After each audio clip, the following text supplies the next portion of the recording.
Hello friends, आज मैं आपको बताऊंगा यदि आपकी गाय भैंस हीट के बाद या हीट के साथ यदि खून डालती हैं डिस्चार्ज के साथ या तो वो ग्याबिन ठहरेंगी या नहीं ठहरेंगी, या इन्फेक्शन है या नहीं है, इसका क्या कारण है और इसका क्या इलाज है। बहुत से पशुपालकों की इसकी तरह की शिकायत व दिक्कतें रहती हैं कि हमारी गाय भैंस को जब भी यदि एआई करते हैं या एआई करने के बाद में या एआई के साथ ही जो पशु है वो ब्लड देना स्टार्ट कर देता है।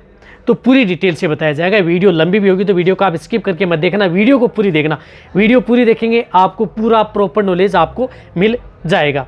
देखो शिकायत क्या रहती है, शिकायत ये रहती है कि जब भी यदि आपका पशु हीट में आता है, कई बार तो हीट के साथ ही आपका पशु ब्लड डालना स्टार्ट कर देता है, या कई बार आपके पशु जैसे हीट में आने के बाद में जैसे हीट में आया और 24 से 48 घंटे 48 से 72 घंटे बाद में आपका पशु ब्लड डालता है।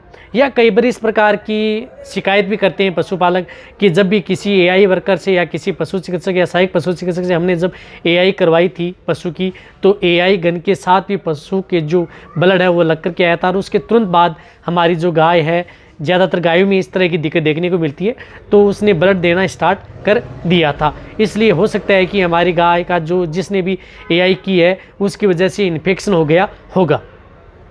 तो ऐसी कोई दिक्कत नहीं होती। जब भी यदि आपके पास कोई एआई वर्कर या पशु चिकित्सक जब एआई करता है, एआई के साथ यदि ब्लड डालता है, तो ऐसा नहीं है कि उसमें एआई गन से यदि आपके पशु में इन्फेक्शन हुआ है।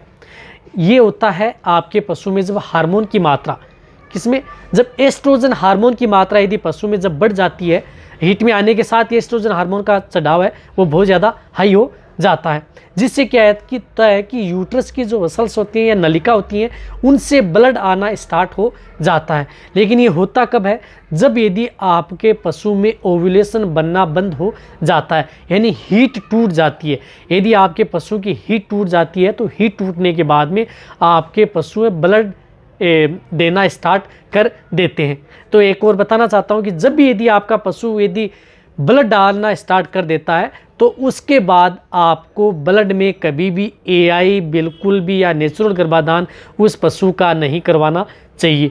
क्योंकि कई बार पशु क्या करते हैं कि जब हीट टूट जाती है तो वो 12 घंटे बाद में ब्लड छोड़ते हैं, कई बार पशु 48 घंटे बाद में ब्लड छोड़ते हैं, कई 72 घंटे बाद में छोड़ते हैं, और कई बार एआई कर जो हीट टूटती है उसके 6 घंटे बाद में ही ब्लड छोड़ देते हैं। तो आप जब भी एआई व नेचुरल गर्भाधान करवाते तो उसका सही समय आपको पता होना चाहिए कि आपके पशु में इस समय आपको एआई करनी चाहिए। उसके बारे में मेरे चैनल पर एक डिटेल सी वीडियो बनी हुई है। और जैसे भी यदि आप अपने पशु को लंबे समय तक रख रहे हैं तो आपको पता भी लग जाएगा कि आपके पशु की जो हीट है वो कितने समय तक आपके पशु की रहती है। लेकिन जब भी यदि ब्लड छोड़ता है उसके बाद में आप बिल्कुल भी नहीं करवाएं, चाहे कितनी कोशिश कर लें। ब्लड छोड़ने के बाद में आपके पशु में जब भी आप एआई व नेचुरल गर्भाधान करवाएंगे तो आपका पशु कंसीव नहीं होगा। इस बात का आपको ज़रूर ध्यान रखना है। रही बात यदि ब्लड छोड़ता है, जैसे यदि आपने यही करवा दी है, कल यदि आपने यही करवाई 12 बजे और दूसरे दिन यदि ब्लड छोड़ा है तो आप घबराए नहीं। ऐसा नहीं होगा कि आपका पशु कंसीव नहीं होगा, आपका पशु ठहरेगा भी। बहुत बार इस प्रकार की दिक्कत हो जाती है कि जब भी एआई व नेचुरल गर्भाधान यदि पशु की करवा लेते हैं गाय भैंस की, तो उसके बाद में यदि 12 घंटे 48 घंटे बाद में ब्लड छोड़ता है तो कोई दिक्कत नहीं है, घबराए नहीं, आपका पशु कंसीव भी हो सकता है। हाँ, यदि आपके पशु में कोई और अदर इन्फेक्शन यदि आपके पशु में हो गया है, उसकी वजह से यदि आपका पशु डिस्चार्ज के साथ यदि ब्लड छोड़ता है तो आपके पास यदि नज़दीक कोई पशु चिकित्सक है उनसे उसको डिस्चार्ज आप दिखाएं, तब पता लग जाएगा कि उसमें किस तरह का इन्फेक्शन है। आपका पशु अच्छा डिस्चार्ज डाल रहा है, बाद में यदि ब्लड छोड़ रहा है तो हो सकता है कि किसी तरह का कोई इन्फेक्शन नहीं है, ये हीट के बाद में ही ब्लड छोड़ रहा है। यदि ऐसा भी होता है तो आपको क्या करना चाहिए, जब भी यदि आप एआई करवाते हैं तो एआई करवाने के बाद आप 72 घंटे बाद में, यानी जब यदि आपने आज एआई व नेचुरल गर्भाधान करवा लिया और उसके 72 घंटे बाद में आप जो ड्यूराप्रोजन जो इंजेक्शन आता है, ये इंजेक्शन आप हाइड्रोप्रोजेस्टेरोन जो इंजेक्शन आते हैं, ये इंजेक्शन उस पशु को ज़रूर लगवा लें। जिस प्रकार से ड्यूराप्रोजन है 3 ml इंट्रामस्कुलर 72 घंटे बाद में।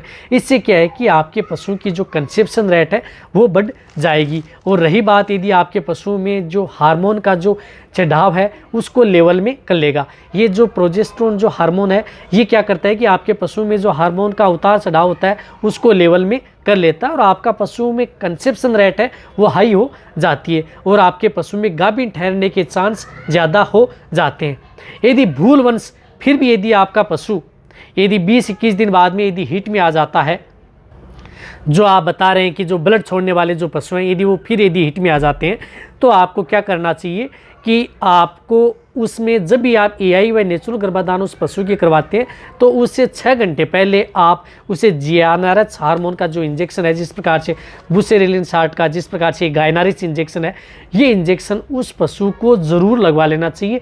2.5 ml इंट्रा मस्कुलर भी लगवा सकते हैं या इंट्राविनस भी आप इस इंजेक्शन को आप अपने पशु में लगवा सकते हैं। इससे क्या होगा कि आपके पशु का जो ओव्यूलेशन है वो प्रॉपर बनेगा, यानी अंडाणु जो भी यदि आपके पशु अंडाणु निकलेंगे वो प्रॉपर निकलेंगे, ज़्यादा मात्रा में निकलेंगे और कंसेप्शन रेट है आपके पशु की हाई होगी। तो उसके बाद में आपको क्या करना है कि आप 6 घंटे के अंदर एआई करवा सकते हैं। यदि आप ऐसा भी यदि आपके पास पशु चिकित्सक आता है और यदि उसमें जब ये इंजेक्शन लगाता है तो उस समय भी आप एआई करवा सकते हैं, या उसके बाद में 6 से 12 घंटे बाद में एक दूसरी बार यानी डबल आप एआई भी आप पशु की करवा सकते हैं यदि आपको कोई डाउट है तो।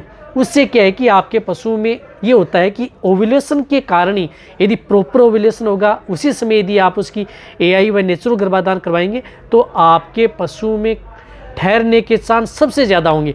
पशु ठहरते क्यों नहीं है? ओव्यूलेशन पहले हो जाता है, आप एआई व नेचुरल गर्भाधान बाद में करवाते हैं, या पहले एआई करवा लेते हैं बाद में ओव्यूलेशन होता है। तो ये इंजेक्शन क्या करता है कि आपके पशु का सही समय पर ओव्यूलेशन अंडाणु को बाहर निकालता है, और उस समय यदि आप ये करेंगे तो आपके पशु में सबसे ज़्यादा चांस होंगे।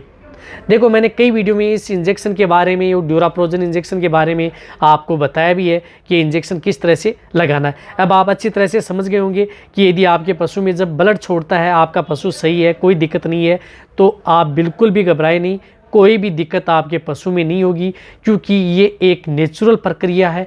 ब्लड छोड़ना भी हीट के बाद ये इतनी मेजर प्रॉब्लम नहीं। हाँ, रही बात यदि आपके पशु में डिस्चार्ज में बदलाव है, जो जिस प्रकार से अदर इन्फेक्शन हो गया है, बच्चेदानी में इन्फेक्शन हो गया है, उसके साथ यदि गाढ़ा डिस्चार्ज के साथ यदि कोई ब्लड छोड़ रहा है तो वो ब्लड अलग प्रकार का ही आपको देखने को मिलेगा, तो उसमें इन्फेक्शन का इलाज अलग किया जाता है।